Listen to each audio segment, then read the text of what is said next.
Fala pessoal, bom dia, boa tarde, boa noite, ou como diz o Colasso, né Colasso?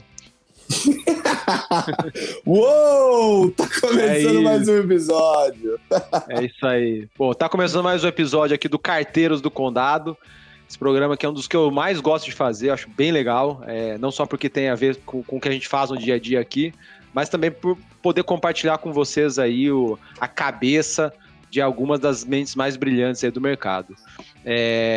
A gente vai tentar enrolar o menos possível aqui e ir direto já às cartas. Antes, duas coisas só. Eu vou fazer aquele radarzão aqui de fundos, né? Então, a gente vai falar um panorama dos fundos. Boa, tem o radar dos fundos, tem até... A gente tá muito chique, o Stock Pickers é fora, né? É fora.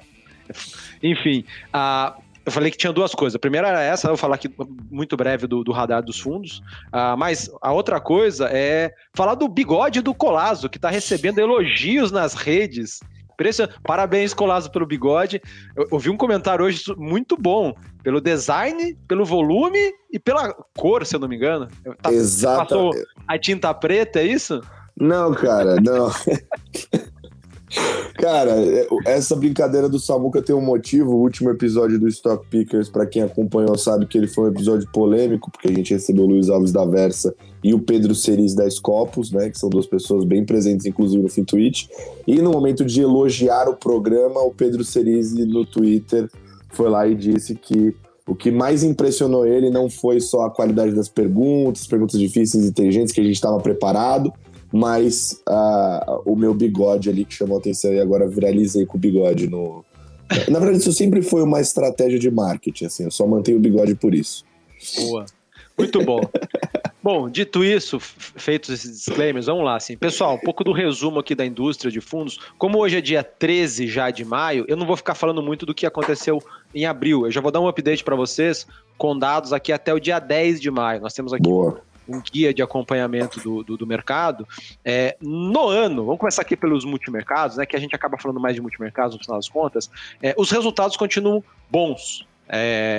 Só que a média, ela não é excelente. Tem gestores que estão ganhando um caminhão de dinheiro, muito dinheiro, e tem gestores que estão ali mais ou menos. Então, assim, dependendo dos gestores com os quais você esteve alocado ao longo desse período, pode ser que você esteja, de fato, aí ganhando um bom dinheiro, tá? Nós vamos falar de alguns deles aqui, tem pelo menos duas casas que nós vamos citar que estão aí liderando os retornos no ano, tá? Que são a Vista e a SPX, estão entre os principais. Mas, assim, no panorama geral, né, o que os gestores ganharam dinheiro em abril e no ano? Acho que tem uma coisa surpreendente, né, uma coisa curiosa.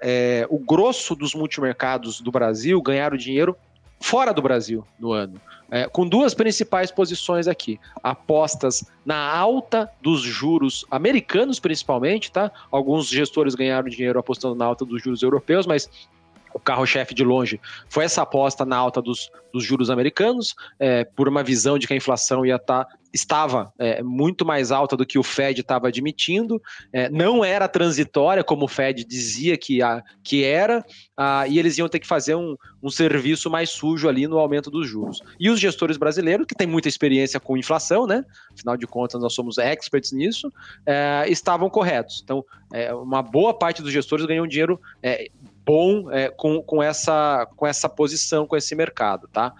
E outra posição com a qual muitos gestores multimercados conseguiram ganhar dinheiro no mês de abril e no ano, vendida em bolsas americanas, tá? Alguns no S&P, alguns apostando na queda do Nasdaq, alguns apostando no combo das duas coisas. Então, acho que isso é um comentário aqui interessante, curioso, que no grosso aqui dos ganhos do ano, os gestores se aproveitaram bastante, principalmente dos Estados Unidos, né, desse cenário inflacionário americano e global, para ganhar dinheiro muito mais lá fora do que aqui. Aqui tem muito gestor que perdeu dinheiro com posições compradas em bolsa local, em ações locais, e vendidos em dólar, né? Apostando que o dólar ia continuar caindo. Pelo contrário, a gente viu uma reversão no mês de abril, após vários meses de o dólar realmente caindo, né? Saiu lá dos 5,60, 5,70, chegou a bater 4,70, 4,60 e poucos. Esse movimento em abril e em maio, eu não sei de cabeça como estava em maio aqui, até o dia 10... Estava subindo bastante, né? Estava subindo quase 5%. Bastante. Enfim, então isso tirou retorno dos gestores, mas não em magnitude suficiente para prejudicar muito a performance, tá? No mês de maio, a história está um pouco diferente. Ali, na média, os fundos estavam caindo, mas tinha poucos dias de negociação, então nem vale muito frisar isso. E na Bolsa, para os gestores de ações, o mês continuou horroroso, né? Pegando aqui os fundos de ações long only, né? Aqueles que ficam só comprados em ações, no ano tem também aqui um grupo grande de gestores que a gente acompanha. Eu estou, calculando aqui, são 200, quase 300 fundos, 297 fundos que a gente acompanha aqui um pouco mais de perto. Na média, esses gestores estão caindo aqui 0,56 no ano, contra o Ibovespa ultrapassou, o Ibovespa está para 1,63 negativo. Até estou estranhando esse índice aqui, até o dia 10 de maio, porque os gestores estavam perdendo, mas do Ibovespa no ano até ultrapassaram aqui por pequena margem. Mas assim, um ano muito ruim, né? Tem muitos gestores que estão caindo no ano, 13%, 14%, 15%. Então, um ano muito ruim, e prevalece ali aquele descompasso entre as carteiras dos gestores e o índice Bovespa, né? O índice Bovespa tem uma presença grande de empresas ligadas a commodities, tem empresa grande de ações ali do setor de finanças, né? Bancos, notadamente, tem um peso grande, e mais ou menos ali 1/3, 40% entre aspas, ali os outros, né? O resto.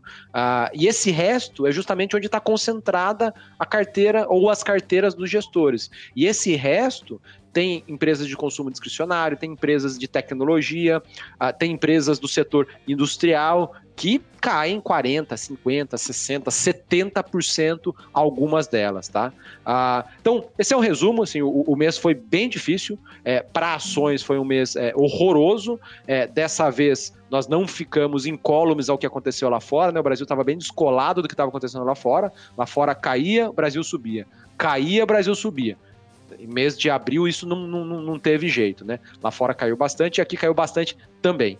E em maio, o mês, assim, os primeiros dias do mês também foram bem ruins, acompanhando a continuidade ali da queda dos mercados internacionais.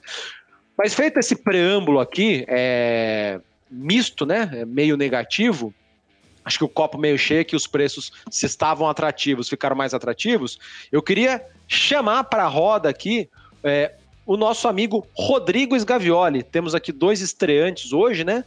Rodrigão e Davi Fontinelli. Ambos já fazem vários programas aí pela XP, mas aqui no Carteiros é a primeira vez. Então, para quem eventualmente não te conhece, Rodrigão, e depois o Davi se apresenta também, fala aí, como diz o Colasso, em 30 segundos, quem é o Rodrigão, e já manda aí a primeira carta que você vai chamar para a mesa, por favor. Legal. Obrigado aí, pessoal. Uma honra estar no programa que eu sou fã, que eu costumo assistir. Prometi pro Colasso que eu não vou fazer a piada que eu ia fazer, mas mesmo assim, Cola, eu vou me mostrar solidário a você, porque na verdade o Samuca é minoria aqui, o Samuca é o único que não tem pelos na face. Então, que ele se coloque ali no lugar dele aqui, igual quando a gente se junta e briga com ele. Cara, um negócio que me coça tudo, enfim, não sou e da visão, você percebe que a gente não é tão profissional assim quando a gente nem colocou o nosso arroba aqui, né? Então, quem quiser me seguir nas eu vou chegar lá um dia, eu chego lá. @Sgavi, como se começa escrevendo meu sobrenome, .xp, eu tô lá no Instagram. De vez em quando eu ataco de influenciador de finanças, mas... Bom, obrigado pelo convite mais uma vez. Eu toco hoje aqui a área de alocação e fundos dentro do Research. Basicamente, a área é responsável por construir as carteiras recomendadas multiativos, né? Então, são aquelas carteiras que tipicamente a gente acredita que a maioria das pessoas usem como primeira referência para entender o quanto tem de renda fixa, pós, pré, inflação, multimercados, renda variável Brasil, global, alternativos.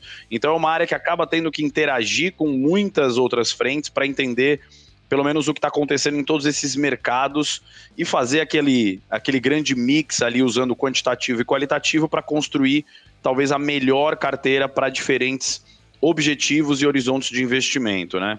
Então, esse é o meu time. A gente tem dentro do time analistas de fundos e fundos imobiliários, como Clarinha Sodré, que já esteve aqui também estreando com vocês, a Mafê Violatti, que fala de fundos imobiliários.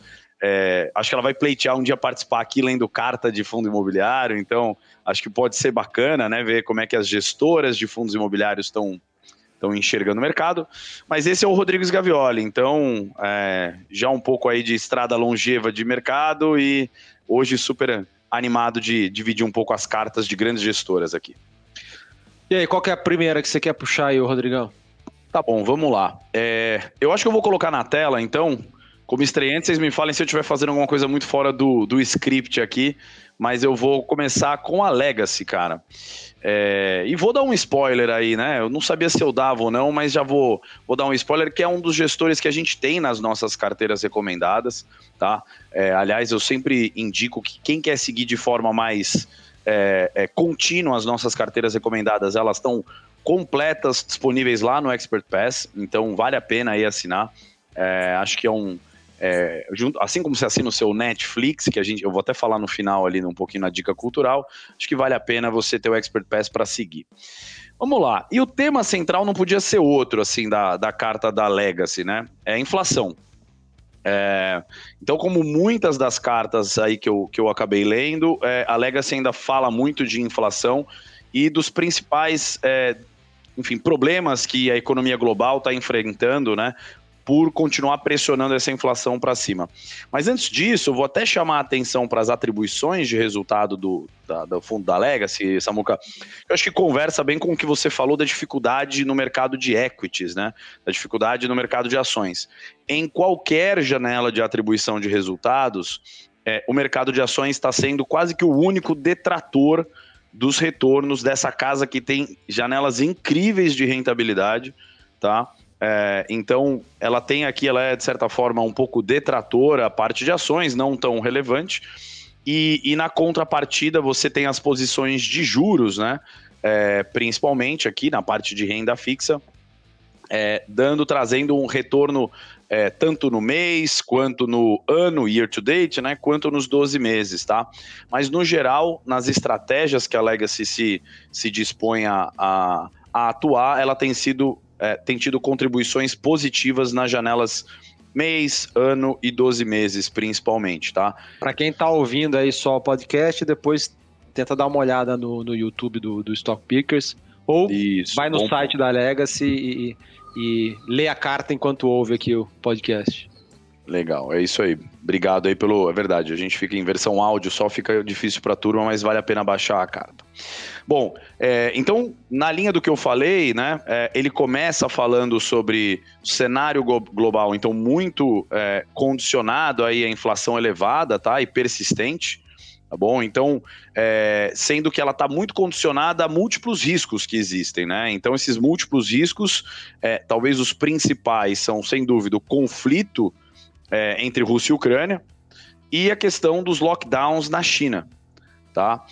Mas o que ele traz num primeiro momento é a gente perceber, né, com os gráficos sempre facilita um pouco, a gente perceber como as estimativas, né, e como a inflação implícita, ele traz o gráfico da inflação implícita nos Estados Unidos e na Alemanha, ao longo do período aí pandêmico, e se é que dá para chamar pós-pandêmico, ela vem aumentando consideravelmente. Tá? Então atingindo aí os picos, pelo menos no gráfico dele aqui, dos últimos 10 anos quase, né? Dos últimos 9, 10 anos. Então o aumento exponencial aí da inflação que torna-se cada vez uma preocupação maior global e talvez uma das maiores preocupações ainda atuais para os grandes gestores como a Legacy. Seguindo adiante, então, traça aqui um panorama, né? Ele tem dúvidas sobre a questão das taxas das Fed Funds, né? Ou seja, se mesmo os tais, talvez, que para eles seriam ali uns 3,5, né? As taxas de juros básicas dos Estados Unidos, as Fed Funds atingindo os 3,5, se seriam suficientes para causar essa desaceleração da inflação e, consequentemente, dar uma desaquecida um pouco até na economia, né? Que a gente sabe que a economia passa por ciclos, e vocês até falaram recentemente aí na dica cultural do nosso querido Ray Dalio, que fala desses ciclos econômicos. Então, a gente acredita que quando ele fala disso, ele está colocando em xeque as falas do Banco Central americano sobre elevar alguma coisa nesse sentido, quando ele tem uma previsão de inflação para esse ano no melhor cenário, alega-se, perto de 5%, tá? Que até conversa com a nossa aqui da XP, do time ali do Caio Megali, tá? Que fala em alguma coisa perto de 5%.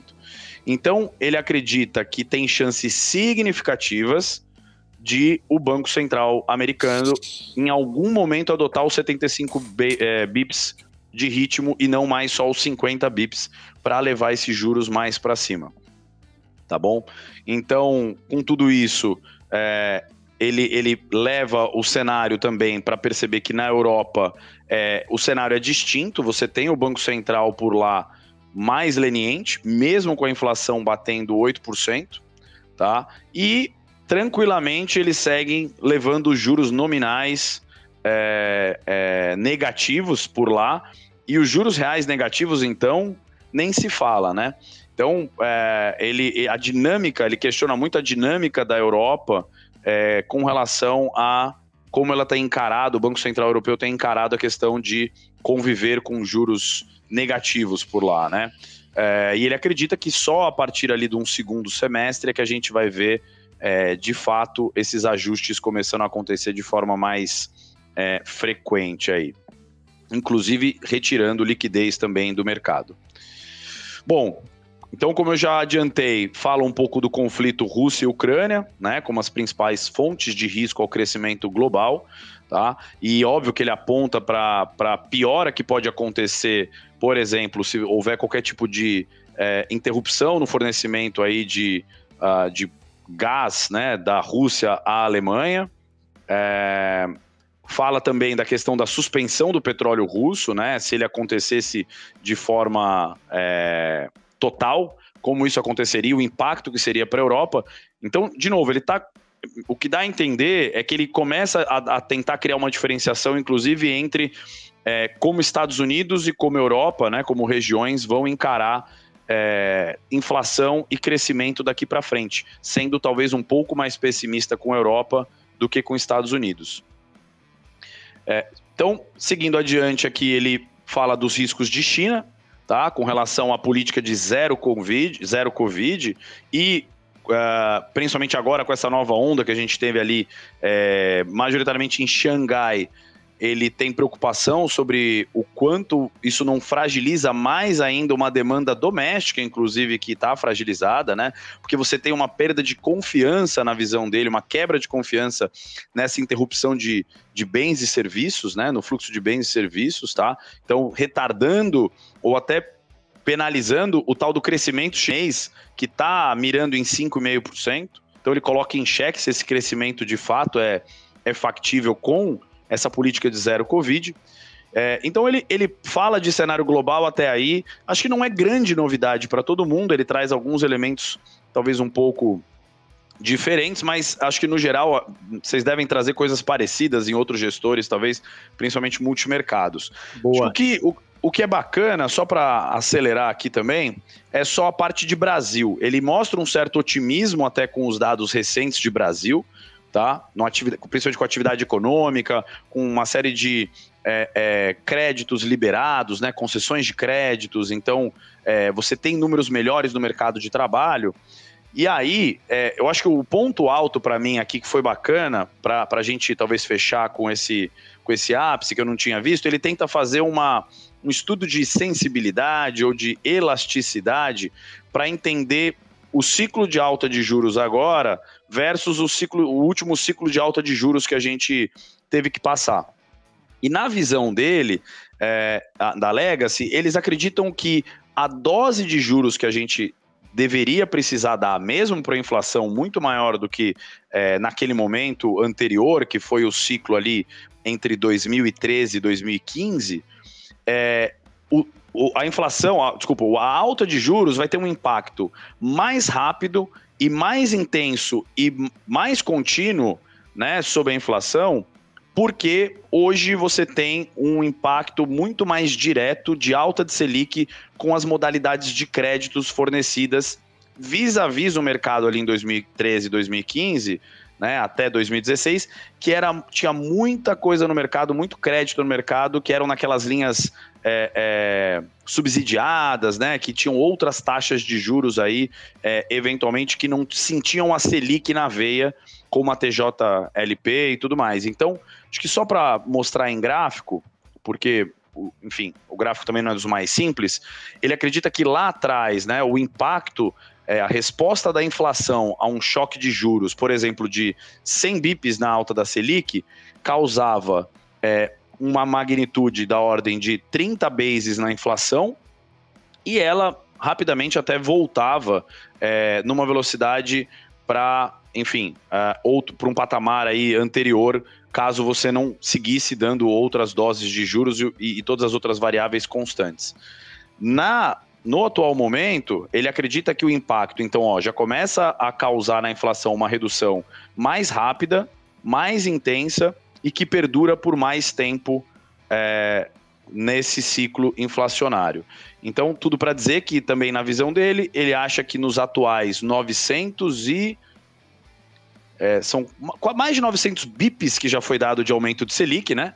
Vis-a-vis ao nosso low, já tem alguma coisa em inflação contratada de redução na inflação de 2,4 pontos percentuais. Boa. Tá? Show. Então é isso, gente. Boa. Bom, e aí, para finalizar, eu queria só mostrar uma coisa, uma tecla que a gente vem batendo bastante, né? E talvez o fundo da Legacy seja um que exemplifica bem o que a gente tem falado, né? Que eles tiveram, assim como outros multimercados, um 2021 bem desafiador, né? Com retornos aí abaixo do CDI, 31% do CDI, mesmo com um histórico muito bom. E aí, uma retomada de resultados em 2022 muito forte. Então, a gente viu uma onda de saques de multimercados aí que soma mais de 44 bi, né? E muitos desses CPFs que resgataram desses fundos por um retorno positivo, mais abaixo do CDI no ano passado, perderam aí essa volta, né? Essa retomada de retornos que nesse ano está muito forte, né? Está 16% de retorno nominal, quase 600% de CDI no ano. Então, para que o investidor tenha, de fato, aí uma certa paciência e um horizonte de longo prazo quando ele investe em fundos desse nível de risco, tá bom? Acho que era isso, gente, do meu lado. Eu queria só pegar um gancho aqui, já que você falou de macro, e antes da visão também falar junto com o Colazo, falar de uma casa que, assim, todo mês está se destacando nos noticiários de rankings de fundos, que é a Vista. E vai ser um comentário relativamente breve aqui, mas muito interessante. O fundo Vista Multiestratégia, que é o carro-chefe deles, que é super alavancado, arrojado pra caramba, fechado para captação, rendeu 7,66% no mês, e no ano foi para incríveis 37,6% de retorno. Impressionante. E o fundo mais acessível, que ainda assim é arrojado, que é o Vista Red, rendeu 2,3% no mês, e no acumulado do ano foi para 14,2%. Eles falam um pouco aqui dos ganhos, até vou compartilhar com vocês aqui a tela, muito brevemente. Eles falam um pouco dos ganhos aqui, né? Contribuições positivas vieram de posições em commodities, eles são muito... ficaram, né, muito famosos pelos ganhos em commodities. O Landau, ele foi analista de commodities, de ações de commodities, né, lá atrás, e isso acabou influenciando bastante o jeito como ele opera o cenário macro, né? E estão aí há 2-3 anos operando isso muito bem, e eles falaram aqui que eles ganharam dinheiro com hedge, né? O que é o tal do hedge? As proteções. E o que eles destacam aqui? Dois tipos de proteções. A primeira, comprada em dólar contra moedas de outros países emergentes, dentre eles China e Chile, e vendidos em bolsa americana. como eu tinha falado. Não são só eles, essa posição aqui ela estava meio que até consensual entre muitos gestores macro, acho que o Colasso vai comentar disso também. Bolsa Americana ajudou a proteger aqui a carteira, não só a proteger, né, a ganhar dinheiro. E no lado negativo eles perderam dinheiro comprados em Bolsa Brasileira, tá? Mas não é isso que eu queria comentar, de principal. O que eu queria comentar tá num parágrafo aqui, o primeiro parágrafo que eles começam a falar um pouco de cenário, que é: há quase 3 anos começamos a traçar um cenário macroeconômico que iria nortear os nossos investimentos.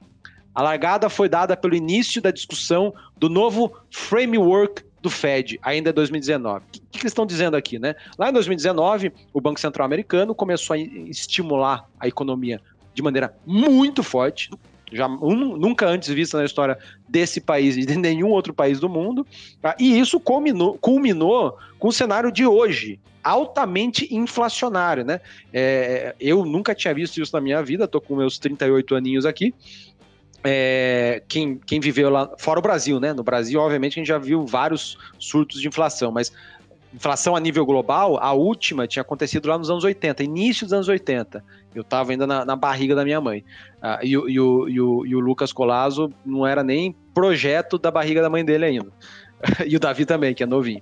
Mas enfim, e culminou com esse cenário super inflacionário que nós estamos vendo hoje, né? E os bancos centrais aí meio que tentando correr atrás do prejuízo. O que é legal que eles falam aqui? Poxa, e é muito bacana isso da vista, né? Que as cartas deles trazem muitas coisas fora da caixinha, número 1, e muitas questões. É legal, vocês vão ver como eles vão encerrar aqui a carta com muitas questões, tá? Mas cadê o parágrafo que eles... que eu quero destacar para vocês? É esse daqui. Achei.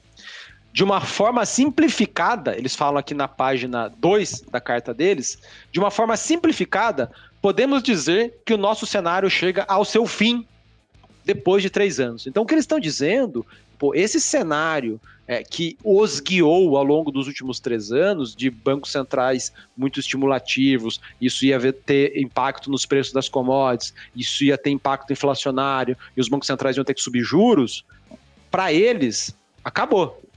Isso não é o que vai guiar o cenário de longo prazo, tá? Eles são uma casa... É legal ler essa carta aqui. Aliás, é legal ler todas as cartas das gestoras em que vocês queiram eventualmente investir. Deveria ser obrigação sua, pro seu dinheiro, pro seu bem, antes de você botar qualquer real dentro de qualquer fundo. Mas ajuda a entender um pouco a cabeça deles, que é o quê? Eles tentam identificar um cenário de longo prazo. Identificou uma grande tendência? Beleza. Então... identificada essa tendência, isso vai guiá-los, assim, quando você tá vendo uma montanha a, sei lá, 50 quilômetros de distância. Legal, você viu onde está a montanha. Só que para chegar lá, eventualmente vai ter várias curvas, subida, descida, lombada, buraco, e aí esse buraco, subida, descida eles exploraram o mercado de juros, de moedas, de commodities, de ações, comprado, vendido, aumenta, reduz. Então isso é muito legal. Então eles falam que isso eu achei muito diferente, né? Eles acham que esse cenário, para eles, acabou, agora é um cenário diferente, só que eles ainda não identificaram qual que é essa grande tendência, tá? Eles colocam uma frase aqui do Keynes, que é a dificuldade jaz não em desenvolver novas ideias, mas de escapar das velhas ideias. Então, se ficaram com 3 anos com isso na cabeça, com esse cenário, a dificuldade agora é de se desapegar desse cenário, tá? Quando que você ia traduzir the difficult lies como a dificuldade jaz? Cara, é outro patamar, né, Cara, o Samuca não dá. Ele é um... eu queria ter feito o inglês na escola que ele fez, cara. Bicho é bom. Escola da vida. Desculpa aqui interromper, mas é que eu não me contive. Mas, cara, eles falam aqui o cenário ainda bem dominado mais por dúvidas do que por certezas, o que acaba impactando bastante a composição do portfólio deles. E o resultado é que eles têm um portfólio menos direcional, né, menos apostando que o mercado vai para aquela direção ou não, e assim, mais equilibrado, com mais hedges, mais proteções. Então, a posição comprada em petróleo, eles fazem algum comentário aqui, continua, tá? É legal ler o comentário depois que eles falam sobre petróleo, eles acham que o balanço continua ruim ainda entre oferta e demanda, mas que nesse momento em que eles têm mais incertezas do que certezas, a busca por hedges, por proteções, ela se acentuou lá dentro da vista, e eles encerram a carta, com perguntas super legais. Será que o excesso de poupança das famílias, em especial nas economias desenvolvidas, vai ser suficiente para impedir uma desaceleração econômica mais brusca, global? Outra pergunta. Será que a Europa vai conseguir escapar de um cenário recessivo, considerando a magnitude do choque negativo da renda real, ou seja, da renda ali acima da inflação? Os bancos centrais vão conseguir subir os juros do jeito que as curvas de juros estão dizendo? Ou será que eles vão parar no meio do caminho com medo de botar as economias num cenário muito restritivo e em recessão? Os ativos e bens que se mostraram escassos, as commodities, mas que eventualmente não deveriam ter sido afetados, como carros usados, por exemplo. Será que eles vão observar uma correção de preços? Carros usados subiram, estou dando um exemplo aqui, tá? Que eles nem citam na carta, mas para ilustrar. Carros usados subiram pra caramba nos últimos 12 meses. Será que vai voltar tudo? Quais os efeitos transitórios e persistentes de uma pandemia mais prolongada na China? A recente desaceleração dos salários nominais, já vistos ali nos Estados Unidos. Será que isso mostra aí o caminho de um reequilíbrio? Enfim, eles falam que todas essas perguntas são perguntas que vão pautar a busca deles por tentar identificar aí um próximo grande tema. Então, eu quis já jogar essa aqui para mostrar que muitos gestores continuam com esse tema de juros em alta, cenário altamente inflacionário, mas tem uma ou outra casa que já está começando a se mexer, a pensar um pouco fora do quadrado aí. Cola quer comentar, Davizão quer entrar, vamos embora. Não, eu acho que eu tenho um gancho aqui bom para carta e a gente joga pro Davizão. Aliás, seja bem-vindo, Sgave, aqui oficialmente, né? Eu não consegui falar ali naquele momento. Obrigado pelo elogio do bigode. Mas, indo aqui para o gancho que eu ia fazer, eu ia puxar para a carta da Dália, que faz conexão com as partes aí da vista que você citou de China, até na parte de moeda, achei interessante. A carta da Dália, eu sempre trago aqui com aquela velha frase de que se a mesa de doces de uma festa infantil, né, os doces fossem as cartas, o bicho de pé seria a carta da Dália, porque ela é sempre mais filosófica, melódica, é sempre gostoso de ler. Não fez diferente dessa vez. Tem ali uma parte filosófica, histórica interessante que eu não vou citar, mas essa carta em específico eles trouxeram um trecho um pouco mais prático. Então, fazendo um catadão aqui, eles abrem a carta falando sobre a trindade impossível.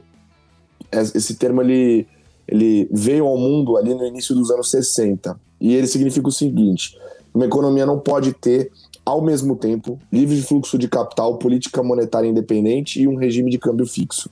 Você não consegue ter os três simultaneamente. Você pode ter até dois, mas os três simultaneamente você não consegue. E lá no final da carta, eles trazem alguns desafios que eles estão enxergando adiante. Principalmente, obviamente, com uma casa que tem esse viés um pouco mais de ações para o mercado acionário brasileiro. Qual que é essa dificuldade? Eles falam, né, sobre a trindade que a China está tentando emplacar, né, que é um crescimento de 5,5% no ano. Muita gente do mercado está falando sobre esse desafio da China, desse plano de crescimento agressivo que a China está propondo, casado com uma política de zero Covid, né, por lá, e uma desalavancagem. Então a China está querendo fazer os três simultaneamente. E o que eles colocam aqui é que para você conseguir fazer os três simultaneamente é muito difícil, né? É difícil você fechar a economia e continuar batendo a meta de crescimento no ano se você não vai ter que estimular depois gastando mais dinheiro, né? Iria contra a parte da trindade da desalavancagem ali da China. E aí o que eu achei curioso, principalmente, é que eles vão mostrando como esse cálculo ele é complexo. O primeiro momento ali, eles mostram que pela primeira vez desde 2006, a taxa de juros de 10 anos da China está abaixo da americana. pela primeira vez. E aí, qual que é o reflexo disso? Quando você tem a taxa de juros dos Estados Unidos mais interessante do que a sua economia, né? Colocando aqui, né? A China, obviamente, não tem o mesmo nível de risco, mas é, com certeza absoluta, ali a segunda potência do mundo econômica.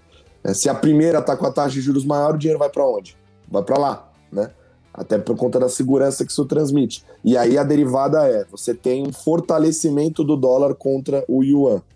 Então, a moeda chinesa começa a se desvalorizar, né? Que, por sua vez, acaba gerando um estímulo à economia chinesa. Então, isso não necessariamente é ruim para a economia chinesa, você acaba estimulando mais exportação, né? Então, você acelera a economia chinesa do ponto de vista de exportação.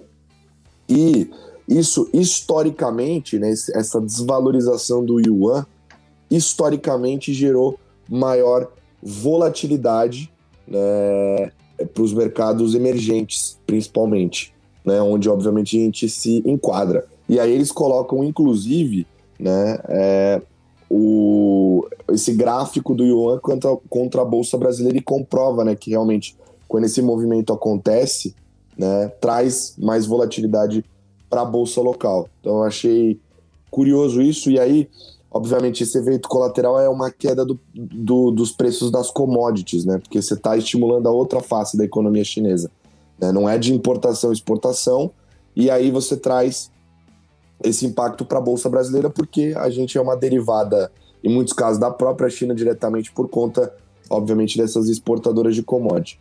Só que, né, eu li isso e falei, não, peraí, então, é uma visão que ferrou, né? Vai vir uma onda aí negativa, o que seria ruim. E eles mostram que quando essas desvalorizações acontecem, né, e aconteceram algumas vezes na história, eles citam aqui 2015 para 2016, houve realmente esse impacto no mercado brasileiro, mas o Ibovespa, da mínima que atingiu, né, para alta no ano, foi uma alta de 40%. E aí eu acho curioso isso aqui. Por quê? Porque no último episódio do Stock Pickers a gente falou sobre isso, e eu tenho escutado isso algumas vezes, né? O tal do Bear Market Rally que acontece. Então, historicamente, nos bear markets, no momento que o mercado está um pouco mais pessimista, você tem alguns gatilhos de alta nas bolsas que pode ser bem interessante. Então, essa tese pode corroborar, né, que mesmo num ambiente tão desafiador que a gente vem enxergando, né, você não estar posicionado pode significar perder esses rallies que a gente pode ver pela frente. Então, só fazendo esse gancho que eu achei interessante, e obviamente para pegar o racional inteiro, recomendo fortemente que leiam a carta da Dália, porque é super fácil a leitura.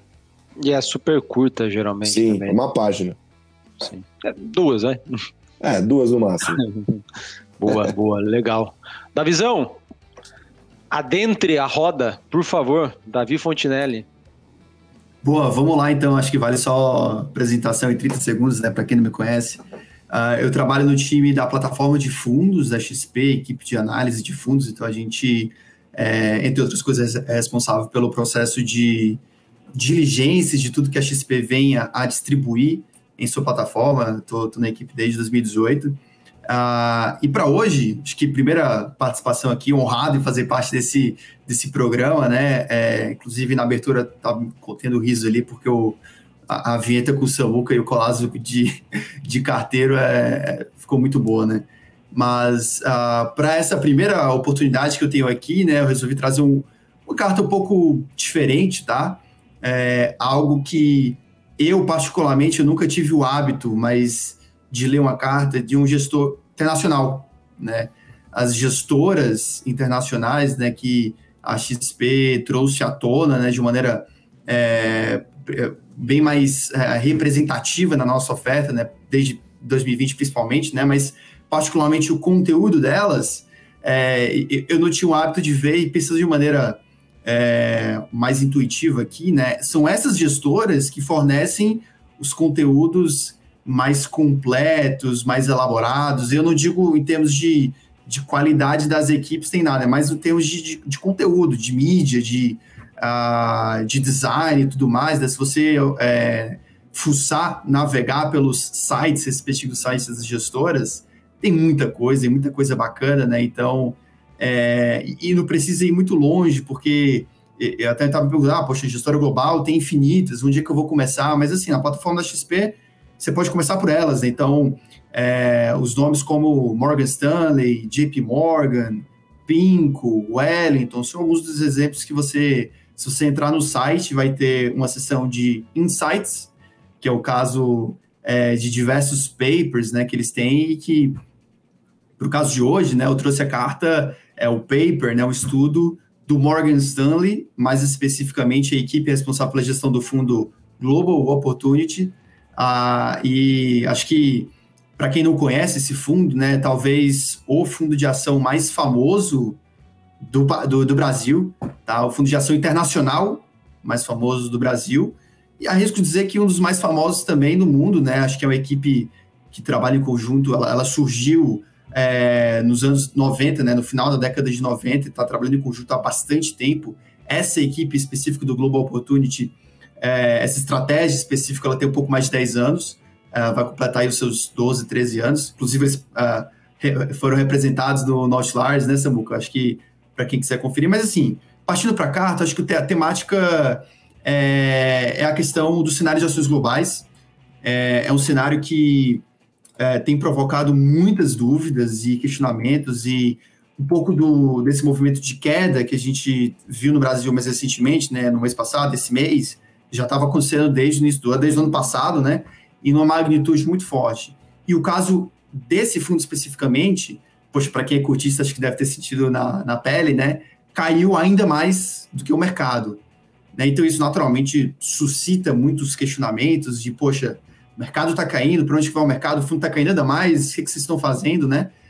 E o papel deles é trazer um pouco de transparência sobre como que eles pensam, como que eles enxergam, né, esse movimento de mercado, e como que eles têm investido, né, nesse cenário, e é um pouco deles que eles trazem essa carta Opportunity Optimum, né? Então, aqui a ideia, eu vou trazer só um pouco das mensagens, né, que eles trazem aqui. E o primeiro ponto é um pouco mais conceitual, tá? Nesse gráfico aqui à direita, nessa tabela aqui à direita, sobre o conceito de aumento de taxa de juros e como que isso impacta ações, né? Então, assim, o primeiro ponto conceitual que eles explicam aqui, né, que vale frisar, é que o aumento de taxa de juros, as taxas nominais por si só, ele não impacta o mercado de ações. Porque se a inflação, as expectativas de inflações futuras foram aumentadas em mesma magnitude, o preço, pelo valuation, né, pelos métodos de valuation, não vai ser impactado. Então, assim, o que vai importar mesmo para o valuation de uma ação é o aumento das taxas reais de juros. Então, assim, o aumento da inflação, se tudo mais permanecer constante, ele vai aumentar o preço da ação, porque a taxa de juro real ela vai ser reduzida, né? Ela vai cair caso a taxa nominal fique constante, mas a gente sabe que ela tende a aumentar. Assim, na prática, as taxas de juros reais futuras estão aumentando, mas talvez numa magnitude menor do que o que o mercado vem precificando, né? E esse exercício que eles fazem, que é uma simulação, né? Supondo que a taxa de juros reais cresça em 1 ponto percentual, né? Então, eles fazem uma comparação também bem interessante, poxa, entre as empresas que têm uma perspectiva de crescimento mais alto, né, representadas por um CAGR, né, uma taxa de crescimento de 15% ao ano, contra uma empresa que tem uma taxa de crescimento de 5% ao ano, projetado. E a diferença do impacto dessa taxa de juros é de apenas 1 ponto percentual, menos do que isso, né? No valuation dessas companhias. Então, existe um quê de movimento de manada, de movimento exacerbado do mercado diante do que a gente tem visto desse cenário macro de aumento de taxas de juros em relação a essas empresas, né, que têm um crescimento mais elevado e que, em tese, né, supostamente são mais impactadas, mas talvez tenham sido muito mais impactadas do que efetivamente deveriam ser. Mas o outro exercício também que eles fazem é supondo alta da inflação. Então, aqui é só para exemplificar que, poxa, tudo mais constante, ou seja, taxas de juros nominais constantes, o aumento da inflação beneficia as empresas pela queda da taxa de juros reais. Então, essa aqui é a parte mais conceitual, né? Eu acho que é só para colocar um pouco do pé no chão em relação a como que funciona a valuation no mercado de ações, mas um outro ponto interessante que eles colocam aqui é em relação ao tipo de companhia que eles investem, né? Não exatamente aqui no gráfico que a gente está mostrando, mas esse ambiente inflacionário, né? O que é o impacto dele para as empresas? E a resposta depende, porque uma grande vantagem das empresas que são líderes de mercado, as empresas dominantes que chamam, é que elas têm essa capacidade de repassar o preço, né? O aumento do custo dos seus produtos, e que isso, no limite, aumenta a margem dessas empresas, né? Que você consegue repassar esse aumento de custos num nível maior do que o aumento da inflação, né? Então, isso é uma característica das empresas líderes de mercados, as marcas mais fortes e cuja demanda de certa forma inelástica, e que nesse ambiente inflacionário que a gente tem visto, esse aumento expressivo de inflação, essas empresas tendem a ser beneficiadas, e parte das empresas que investem justamente essas empresas dominantes. Mas outro ponto também bem interessante que eles colocam aqui na carta é a questão do investimento em índices, né? O investimento passivo, e um pouco do que a gente viu nos últimos anos, com essas altas expressivas do S&P, dos índices acionários globais, por exemplo, né? Mas o ponto que eles colocam no gráfico aqui à direita é que esse retorno expressivo desses índices foi muito concentrado em poucas empresas, né? Então, pegando o exemplo aqui do índice de ações globais, que tem ali, mais de quase 3 mil empresas na composição, as 15 maiores empresas representam 20% de todo o valor de mercado do índice. Então, assim, é uma concentração muito grande, né, para essas maiores empresas, e que para esse grupo de empresas, se você olhar o valuation de hoje, ele está com um prêmio em relação às últimas máximas no pré-pandemia. Ou seja, ainda existe o potencial disso cair ainda mais, né, enquanto que todo o resto das empresas componentes do índice negociam hoje num patamar muito próximo, né, do que negociava no pré-pandemia. Óbvio que nesse intervalo, nesse meio tempo, toda a mudança estrutural de digitalização das empresas e a mudança de perspectivas, de crescimento de lucros e tudo mais, né? Mas, assim, é um cenário que implica que essas outras empresas talvez estejam descontadas, e quando a gente olha as oportunidades que existem hoje, talvez nessas empresas que estejam, né, as maiores oportunidades, e que eles, por exemplo, buscam focar, né, justamente nesse grupo de empresas. E aí, o último ponto que é bem interessante, né, que é a parte de fundamento. Acho que muitas das preocupações que tem em relação ao cenário global de ações... Dá um pouquinho de zoom aí para nós. Eu vou falar um pouco desse primeiro gráfico aqui à esquerda. Mas é um pouco de como que o cenário global de aumento de inflação, de inflação, possível recessão global, isso pode impactar o micro de cada empresa, a perspectiva de lucro e tudo mais, né? Então, assim, o que eles mostram aqui para as empresas em que eles investem, né, o portfólio do Global Opportunity, é que, poxa, pode até haver uma queda de crescimento de receitas, de lucros para as empresas do portfólio em que eles investem, né? Mas esse patamar, ele está longe de ser ruim, né? Quando a gente olha aqui o nível para os anos de 2022, projetado, né, 23, 24, no patamar de 24, 20 e 18%, tanto em níveis absolutos, quanto em níveis relativos em relação ao índice de ações globais, está muito forte, né? Então, assim, mesmo nesse ambiente de possível recessão, ambiente inflacionário, aumento de taxas de juros, o fundamento das empresas em que esse gestor investe, ele está muito forte ainda, o que definitivamente não corresponde com o preço, né? Porque o preço despencou, drawdown gigante, talvez dos mais históricos, né?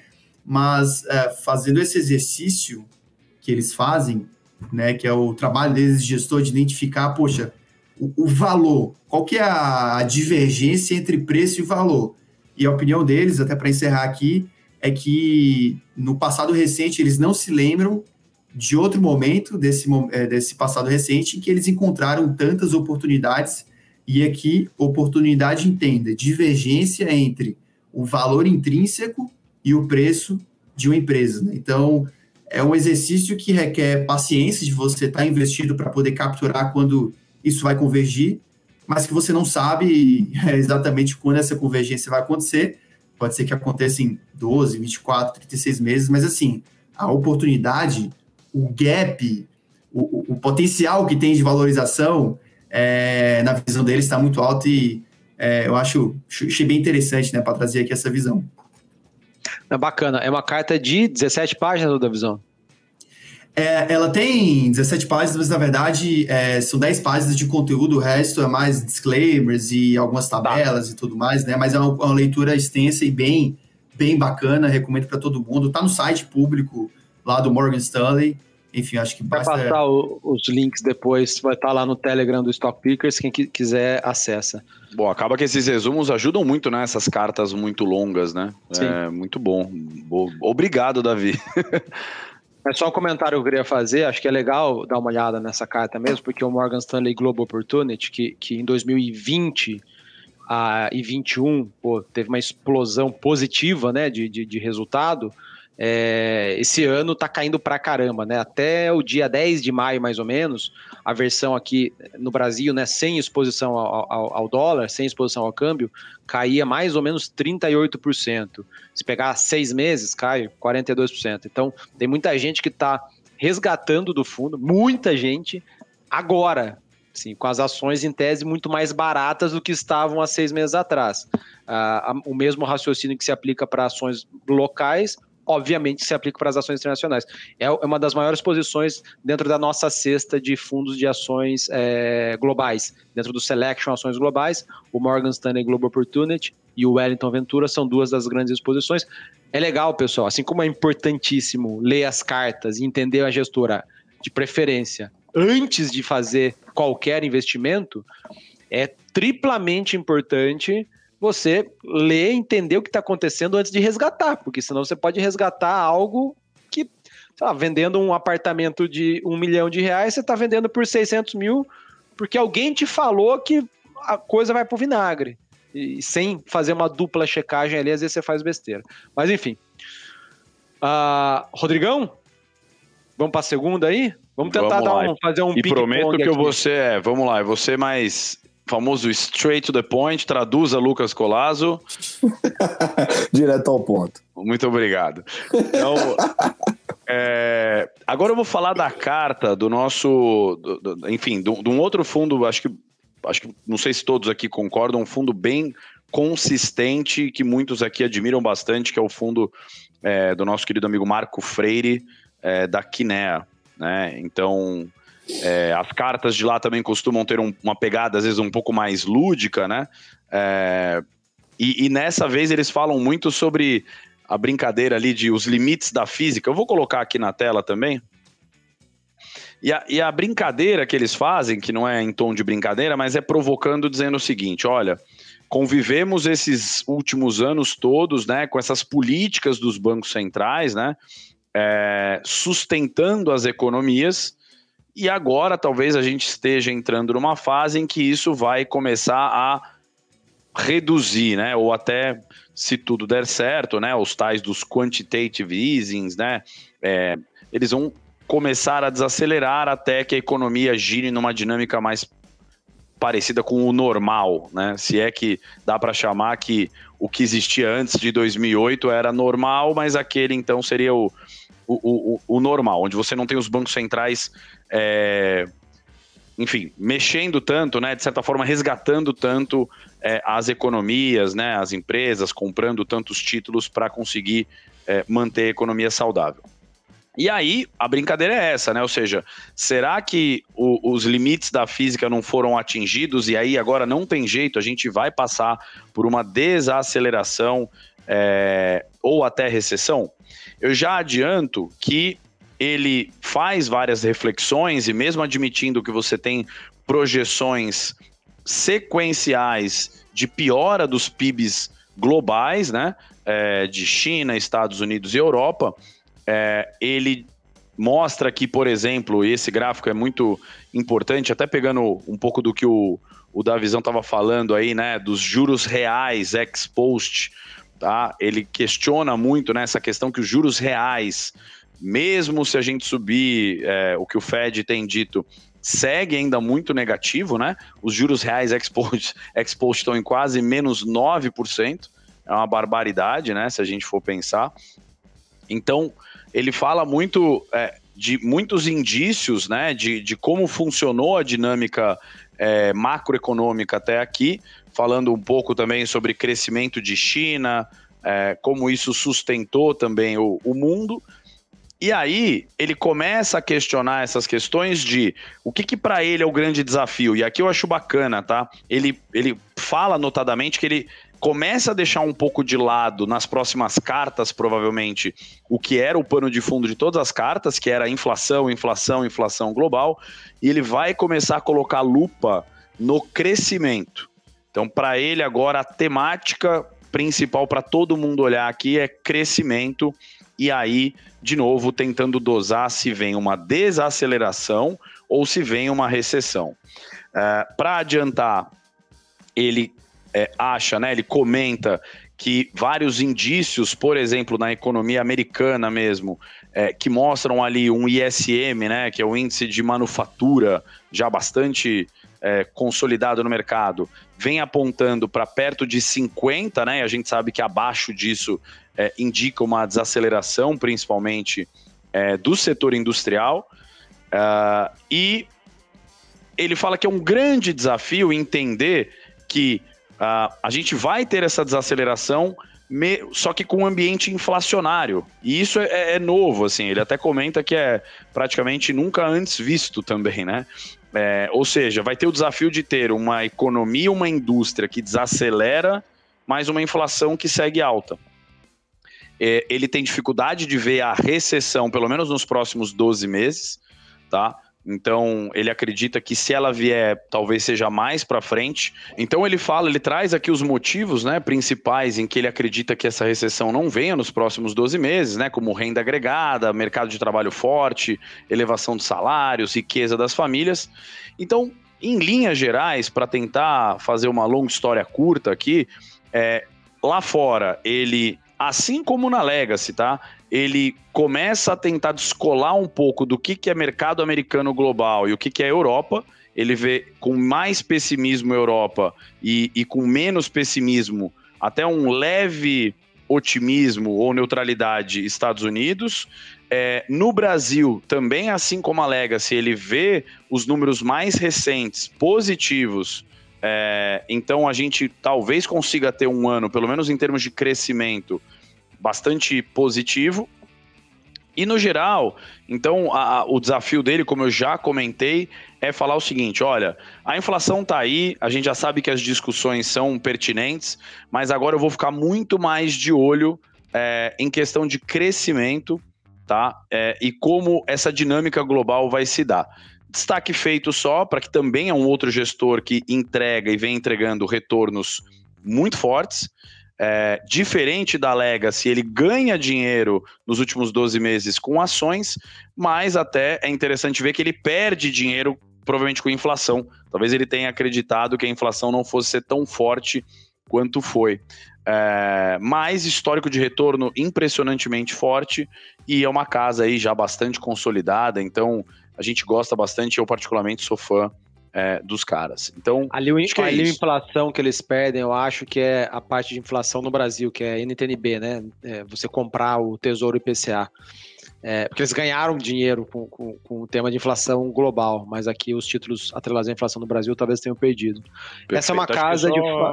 Desculpa, por favor. Não, o único ponto que eu ia fechar, mas é isso, né? O que eu percebo é essa dinâmica, né? Muita gente falando de inflação, mas que daqui em diante a gente talvez tenha que focar muito mais em crescimento global para ir tateando recessão, estagflação, o que vai vir ao longo do tempo. Porque mais importante do que saber o que vem é não negar que vem um ciclo diferente, né? A gente está entrando num ciclo diferente da economia. Mas desculpa, Samuca.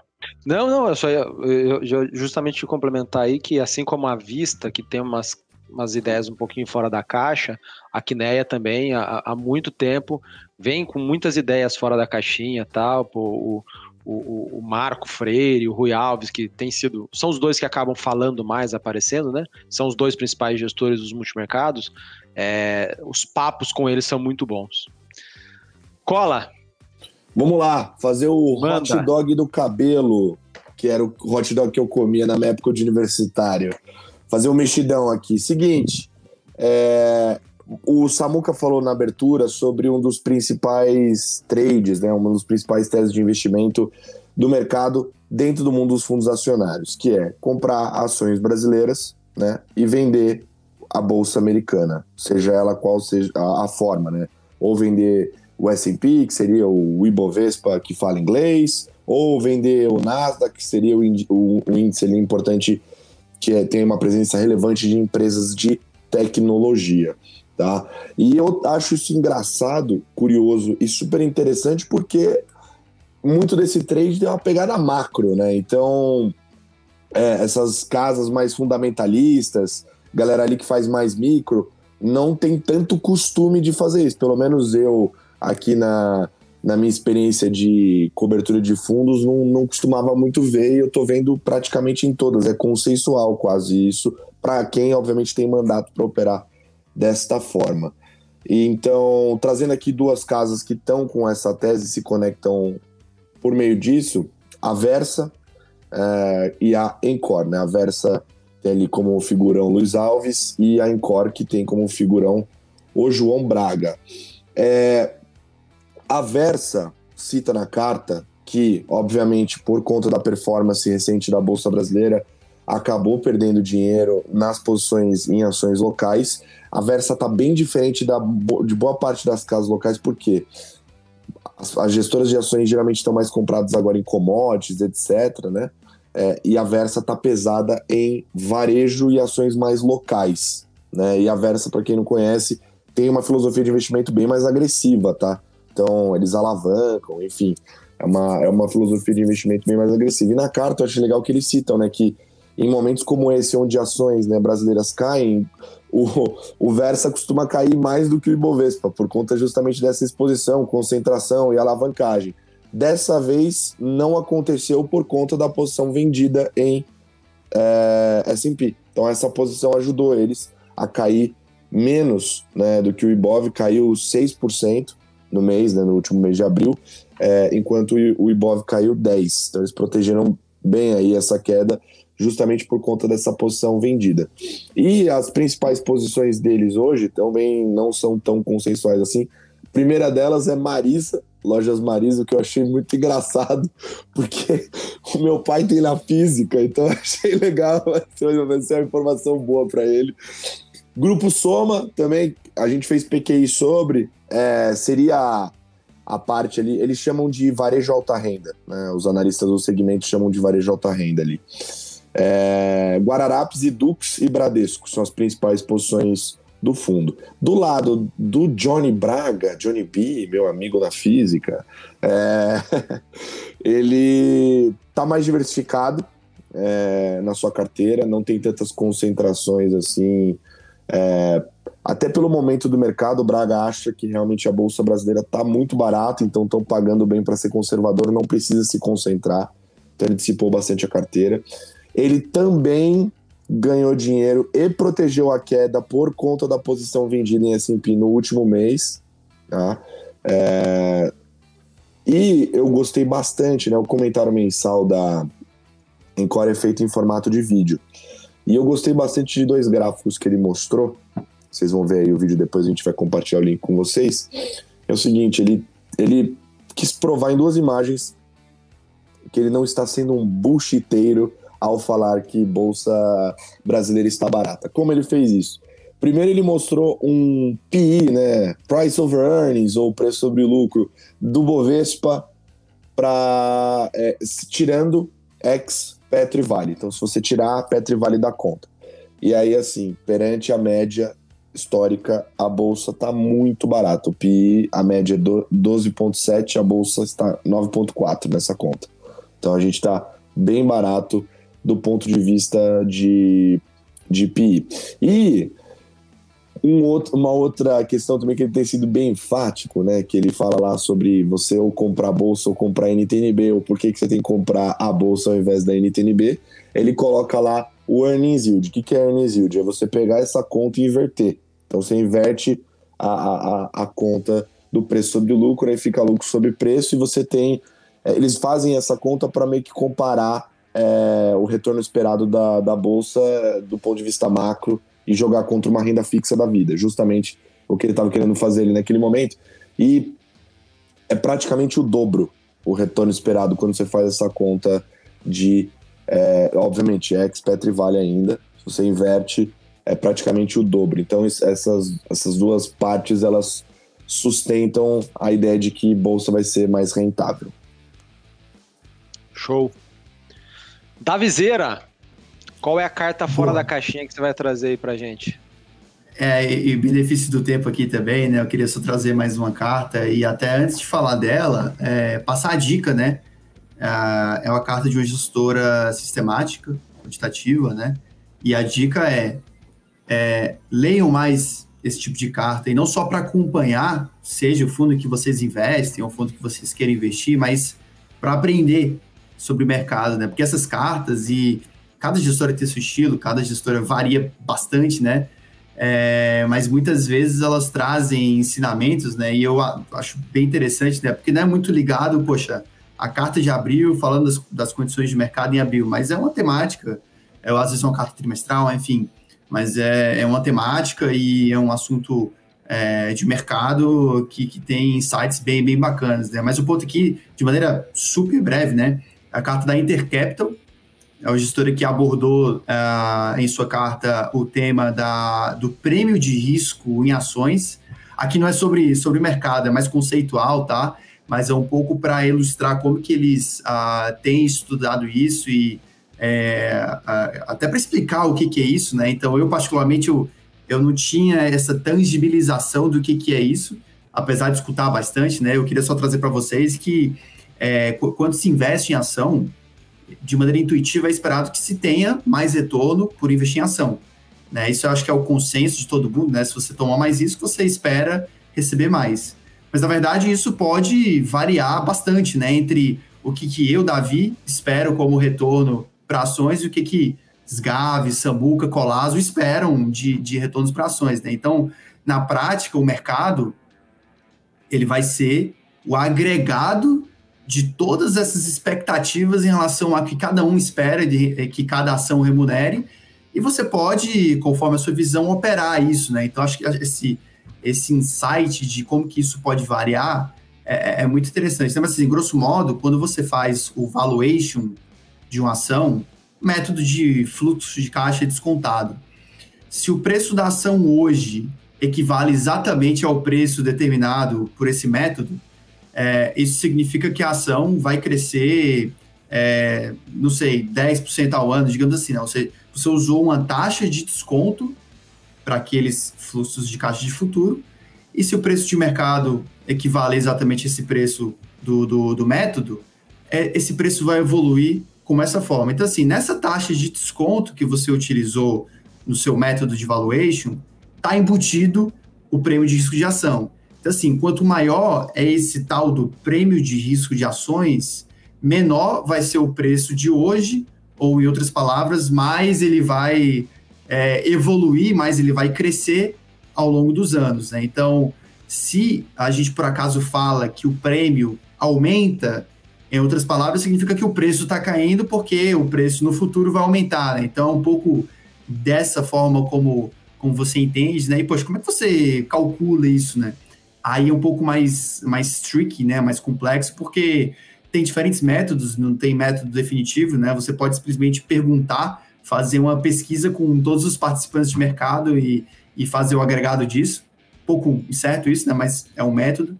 Você pode tentar fazer os métodos de valuation tradicionais, né? Tem o método de Gordon, que você considera o preço igual ao dividendo do próximo ano, menos o retorno que você espera para ações, menos o crescimento do dividendo, né? E esse retorno esperado para ações, quando você subtrai do retorno esperado para os títulos públicos, é o prêmio de risco de ações. Isso é outro método. Ou então olhar, por exemplo, o retorno histórico, né? Então olhar para o passado, quanto que as ações renderam, quanto que os títulos públicos renderam, fazer a subtração disso, pode dar, e no passado que eu digo, janelas de 10, 15 anos, né? Você tem um cheiro, né? Do que foi esse prêmio, mas acho que um pouco do insight mais bacana que eles trazem aqui é como que isso varia, né? Ou seja, por exemplo, primeiro ponto, a idade das pessoas. Suponha que você tem um mercado em que as pessoas tenham todos, sei lá, acima de 60, 70 anos. É esperado que a pessoa mais velha exija mais prêmio para comprar a mesma ação que a pessoa mais jovem, porque a pessoa mais velha é mais avessa ao risco, em tese, né? Então, assim, a simplicidade entre os participantes de mercado vai interferir na maneira como eles avaliam a ação. Outro ponto o quanto que cada pessoa poupa. Se você tem uma economia em que as pessoas poupam mais, ela pode arcar com um prêmio menor. Se eu sou um cara que eu consumo pra caramba, ou seja, o meu dinheiro hoje, ele está sendo gasto, né? Eu vou exigir um prêmio maior para que eu deixe de consumir isso e compre uma ação, né? Ou então a economia em que o que eles chamam de volatilidade da economia real, né? Que é mais intuitivo, né? Um país que seja como o Brasil, essa montanha-russa que a gente vive, é esperado que as pessoas exijam mais para comprar uma ação. E aí, por último, o efeito que acho que é o mais interessante aqui, tá? Porque quando você compra uma ação, e aqui é um viés humano, de você olhar o retorno só dessa ação. Ninguém leva em conta que essa ação, na verdade, para nós, investidores de pessoa física, vai estar desempenhando o papel de diversificação na carteira com várias classes de ativo e que, pelo fato de que está diversificando sua carteira, você não deveria exigir tanto prêmio assim. Ou seja, as pessoas olham só aquela classe de ativo especificamente, ignoram o efeito portfólio, né? Então, por exemplo, a diferença entre você comprar ações Brasil enquanto brasileiro e um gringo que compra ações Brasil como uma diversificação do portfólio de ações globais dele, né? Então, assim, essa sacada da diversificação... Ou seja, pode ser que o gringo exigisse menos prêmio, é isso? Menos prêmio para comprar ações do Brasil, porque está diversificando a carteira dele, enquanto que a gente aqui no Brasil, aquela ação do Brasil não vai diversificar a nossa carteira, né? Então, assim, o mercado é isso, é o agregado de todos essas expectativas e por isso que acho que é mais um ponto do quanto que é difícil, né, de você ser bem sucedido no longo prazo, porque o trabalho do gestor é justamente capturar tudo isso aqui que a gente falou. Num Brasil que envelhece, né, e que o prêmio de risco até em cima da renda fixa aí é complicado, muito bom. Legal essa carta. É da Enter. Qual é o nome da gestora? Davi? É uma gestora mais nova, recente, 100% focada em quantitativo, Enter Capital. Tudo junto. Boa. Interessante, hein? Pô. Legal. Belo resumo que você fez agora, aliás. Aliás, você formou no ITA já, não? Já formei, pô. Já formou, né? 2018. Muito bem. É porque é muito difícil se formar lá e sair de lá sem babar. E o Davi fez os dois. O cara é incrível. Ele fez um baita sempre um maluco, né? O gestor da Intercapital, um dos gestores, ele é formado lá em 92. Ah, tem aí um clubismo aí. Você tá vendo, né? Então eles se ajudam. Pegou, hein, Cola? Gostei. Sem querer, você pegou. Tinha coisa. Eu confesso que no ITA ali, quando eu tentei passar, hoje eu olho e falo, ainda bem que eu não passei, não, eu tô brincando. Eu ia sair maluco daquele lugar. Mas parabéns, né? Boa. Bom, vou pegar duas aqui que eu vou tentar fazer em 2 minutos para a gente ir pro nosso bloco final também.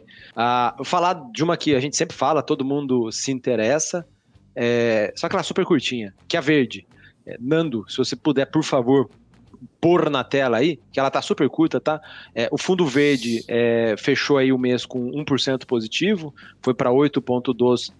É complicado, 8,2 no ano, só que em 12 meses está devendo ainda, né? Em 12 meses o fundo está com 3,6 de retorno contra 7,1 do CDI, e em 24 meses ele está numa janela boa, 19,1 contra 9,4 do CDI. Isso aqui não aparece na carta, são dados que a gente pega, tá? Mas, de resumo da carta aqui, assim, não tem grandes opções, tá? Esse mês a carta tá daquele jeito super resumidão deles, que tem literalmente uma página, tá? Eles ganharam dinheiro, como grande parte dos gestores multimercados macro, apostando na alta dos juros nos Estados Unidos e Europa, principalmente Estados Unidos. Ganharam dinheiro com inflação implícita aqui no Brasil, né? Lembrando, o que é inflação implícita? É uma combinação quando você compra o Tesouro IPCA e você, em paralelo, você monta uma posição nos juros futuros, no mercado de derivativos, apostando na alta dos juros pré-fixados. Então, esse combo é chamado de inflação implícita. Estou simplificando pra caramba aqui. Quem manja disso daí vai falar, pô, Samuel tá falando errado. Em nome da simplificação aqui para o pessoal entender. E ganharam dinheiro com opções de petróleo, a compra de petróleo via opções, e as perdas deles vieram de ações locais. Eles também tinham um pouco de bolsa internacional aqui, vendidos, né, e ganharam. E em termos de posições, assim, em termos de cenário, não teve nenhuma grande coisa que vale a pena mencionar, tá? Como foi muito curta. Em termos de posições, eles falam que eles começaram a reduzir as posições em juros lá nos Estados Unidos, um pouco do que a gente já falou aqui, né? Alguns gestores começando a se mexer para outros temas, mas ainda permanece o tema de alta nos juros, tanto nos Estados Unidos quanto na Europa, como o tema principal, mas um ou outro gestor reduzindo ou saindo. Continuam comprados em inflação implícita no Brasil e em ações locais, e eles carregam aqui a posição em petróleo, só que via opções. Eles fizeram questão de botar aqui que é via opções, por quê? Porque via opções você tem um pouco mais de proteção, você tem um limite máximo que você pode perder, que é o valor ali das opções, tá? E o que eu queria destacar aqui também para vocês, vou dar um zoom menos aqui para quem está assistindo e não só ouvindo, no ano, eles ganharam dinheiro basicamente, com renda fixa global, tá? De um total aqui de 8,2 do fundo, resultado líquido, 5,7 veio se chama aqui de Global Rates, que é as posições em juros internacionais. E no resto, teve poucos ganhos, né? Pré-fixado no Brasil, inflação no Brasil, ganharam pouquinho, perderam aqui um pouco de dinheiro com dólar, e em ações também perdem, né? Uma contribuição negativa. Então, é isto. O verde, tá? Carta super simples, mas que todo mundo tem que ler todo mês, é importante. E a outra carta de uma gestora que está voando no ano, é o melhor começo de ano da história da SPX, tá? Salvo se eu tiver errado aqui, mas enfim, eu acho que eu tenho quase certeza. Eu dei uma olhada nos resultados anuais deles, e assim, impressionante, eles estão aí nos primeiros 4 meses do ano. Deixa eu pegar a minha cola aqui, o SPX Nimitz, que é a versão menos alavancada deles, subiu 17%, 17,1%. Em 12 meses eles estão rendendo 22 contra 7 do CDI. Então, assim, estão indo muito bem. Eles têm feito um rodízio dos gestores que escrevem ali as cartas. Esse mês foi escrito pela Marcela Libardoni. E, assim, algumas coisas aqui que eu destaquei, tá? Ela falou que, poxa, é da natureza humana extrapolar tendências. Após um longo período de inflação baixa e volatilidade também baixa nos preços dos ativos, os bancos centrais os bancos centrais e todos os investidores, né, acharam que esse negócio ia continuar por muito tempo e tomar um trem aí contra a gente, né? Agora, tem assim também o outro lado da moeda, né? Tá todo mundo achando no curto prazo, todo mundo não, né? Tem muita gente que vê, ela falou aqui, né? Vejo o mercado esperando que a realidade do último ano, que é crescimento forte e inflação extremamente elevada, pode se perpetuar por muito tempo. O que não faz muito sentido, tá? Então, aqui não tem grandes conclusões, ela só chama atenção para esses eventuais excessos de, poxa, você acreditar que a tendência de curto prazo vai se prolongar indefinidamente, né?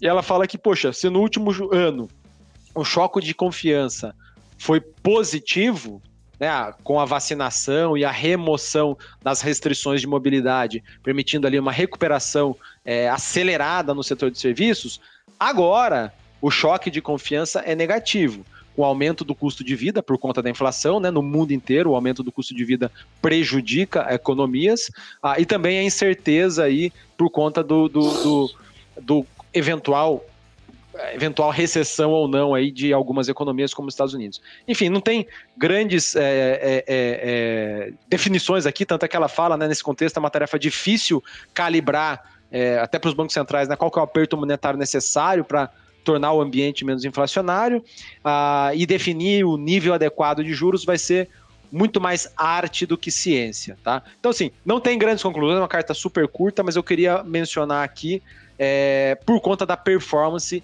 assim, excepcional dos fundos multimercados macro da SPX no ano, tá? E onde que eles ganham dinheiro grande no ano? Também em juros, tá? Juros internacionais. Se a gente pegar aqui em 2022 a atribuição de performance, dos 17,1 que eles ganham de dinheiro no ano, 13,2 veio de juros, 3,9, que é uma contribuição grande, veio de moedas em geral, e o resto é muito pulverizado. Pouquinha coisa de ações, pouquinha coisa de commodities e, assim, quase zero de crédito, tá? Então, esse aqui são as últimas cartas. Eu acho que a gente acabou se alongando aqui, mas acho que cartas boas, cartas longas, é difícil a gente também resumir muito.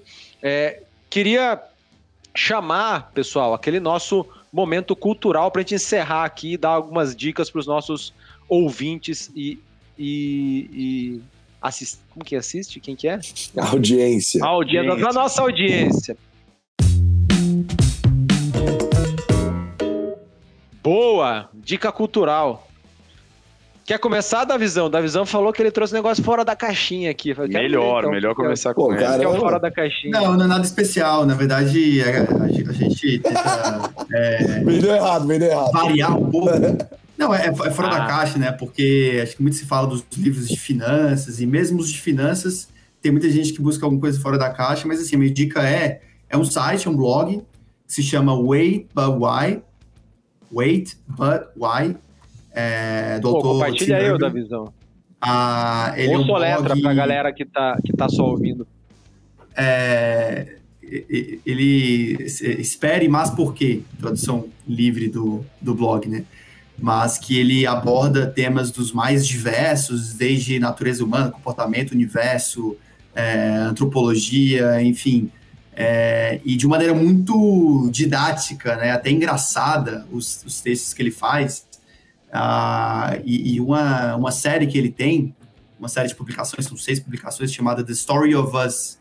Ele faz uma análise de por que a gente é o que a gente é, e começa lá desde o Homem das Cavernas, como que a gente é programado, o instinto de sobrevivência, a se organizar em tribos e a ter essa organização em tribos até hoje, seja no ambiente familiar, da sua tribo da política, da religião, e culmina ali na polarização que está cada vez aumentando nos Estados Unidos, né? Enfim, é um material bem longo, mas que, poxa, no site como um todo tem várias e várias publicações, então fica a minha dica aqui. Confiram lá o blog Wait But Why. Boa. Rodrigão, qual é a tua? Fiquei curioso. E agora vamos ver. O meu vai pro lado mais do entretenimento, mas com algumas reflexões. Teve um final de semana que eu engatei essas duas... as duas séries, na verdade, minisséries, são curtas, né? Séries documentais. Então, já devem ter falado aqui, e todo mundo já conhece, que é o Golpista do Tinder.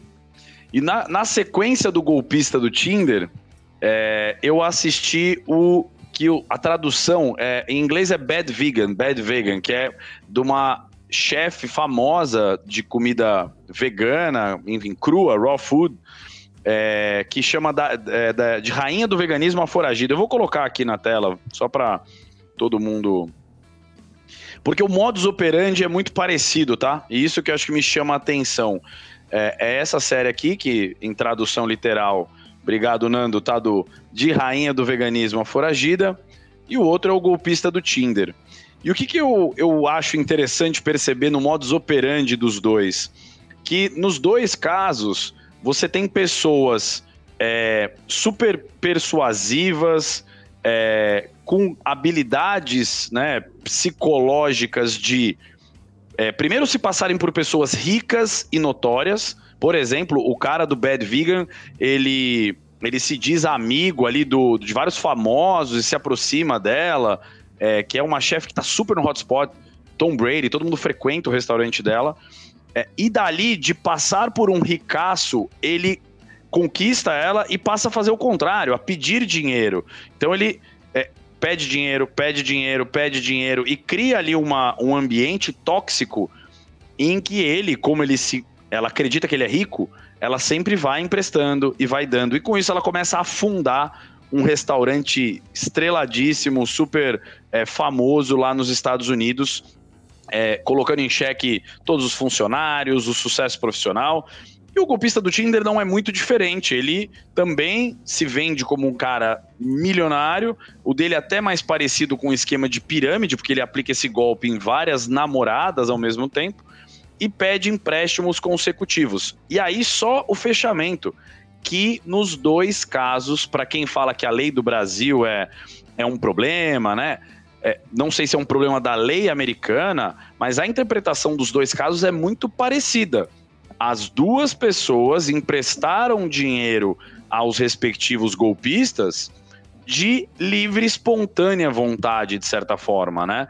Então, as dívidas que fizeram milionárias não foram perdoadas, tá? Tiveram que ser negociadas por essas pessoas que foram aí alvo dos golpistas, mas as pessoas foram muito pouco punidas ou quase não punidas por esse golpe. Então, muito cuidado com seus envolvimentos pessoais. Boa. Com acreditar em teses de pessoas pseudo-ricas que começam a te pedir dinheiro emprestado de forma recorrente. Vale a pena. Show. Cola, quais são as suas aí? O Gavi aprendeu muito com essas duas séries, inclusive montou a sua própria posição de Red Eterno ali, né, se casando, e eu espero que você não tenha assistido na sua lua de mel, mas tudo bem. Vamos lá aqui Eu acelerei o casamento depois disso. Ah, perfeito, muito bom, importante. Bom, uma série aqui que eu acho que tem a ver com o que o Sgavi falou, mas de um outro ponto de vista, de empresas que persuadem o mercado para um lado, e isso daqui para mim é fundamental para qualquer ser humano que queira investir em ações. Então, se você quer investir em ações, você vai ter que assistir essa série a partir de agora, que é We Crashed. Eu sei que no último Carteiros já foi a dica cultural, mas eu acho importante ressaltar, porque eu escutei de um gestor, inclusive no Stock Pickers, ele reforçou 2 vezes a indicação no programa. Só trazendo aqui um contexto muito rápido, né? O WeWork foi uma startup, começou como um coworking, virou uma empresa de 47 bi de dólar de valor de mercado, em mais ou menos um trabalho de uma década, um pouco menos de uma década, e em um ano perdeu 40 bi de valor. Então, assim, foi literalmente uma construção de uma narrativa de uma empresa que não gerava lucro, que foi ganhando valor de mercado, e aí, quando o mercado se tocou, né, do que estava acontecendo por ali, parou de prestar atenção no conto do vigário, já era tarde demais, a ação despencou, e isso mostra um pouco...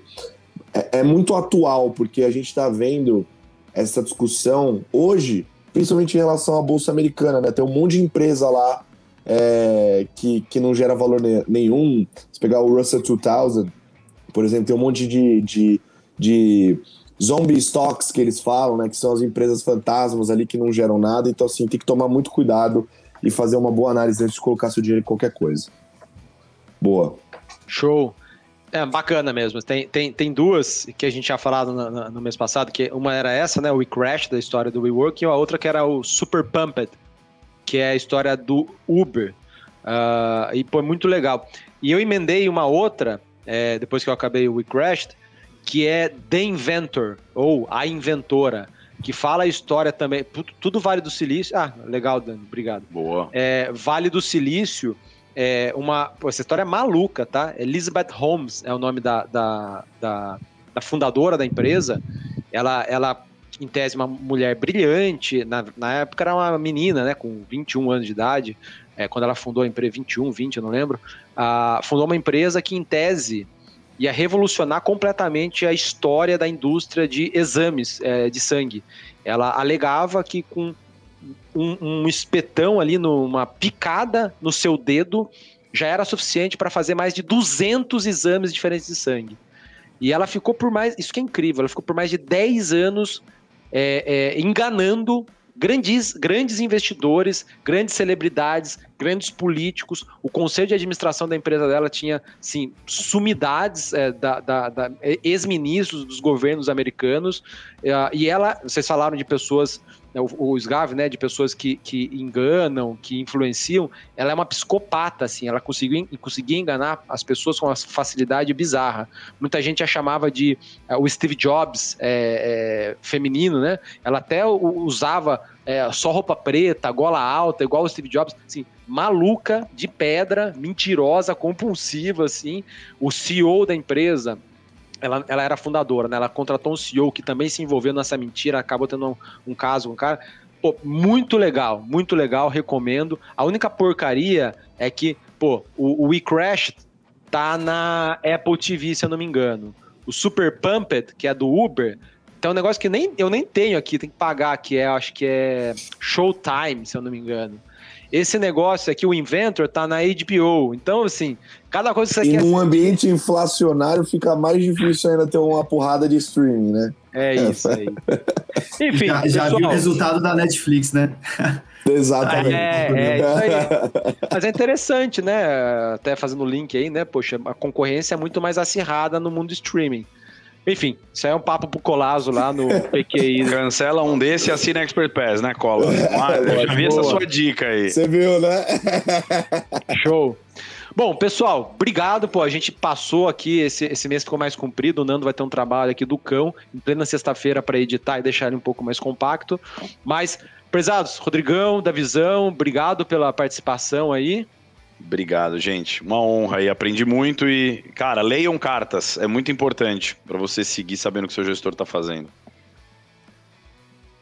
Davizão, você tem o direito de mandar um beijo pro seu pai, pra sua mãe. Vai para todo mundo. Satisfação estar aqui a primeira vez. Espero estar aqui mais vezes novamente para compartilhar alguns insights, né, dos gestores. Cola, merchans aí? Esqueceu de mandar um salve pra turma do ITA, hein, Davizão? Pô, tu vacilou agora, hein? Pô, aí tu vacilou. Cara. Não, mas eu tô mandando aqui, você salva a galera do ITA aí, audiência incrível. E também tem um ponto importante pra eu falar, o meu tchau. Meu tchau é: sigam @sgave.xp, porque ele não botou na tela, entendeu? E aí vocês vão acompanhar as belíssimas imagens do casamento dele em Trancoso. Eu vou ter sorte se eu conseguir casar na praia. O cara casou em Trancoso, só global lá, e ele. Muito bom. Boa. É isso, pessoal. Então vemos vocês aí no mês que vem. Obrigado pela audiência. Os links de todas as cartas e programas vão estar no Telegram do Stock Pickers. Rodrigão, Davi, Colazo, precisa mandar lá pro Nando depois. Tchau.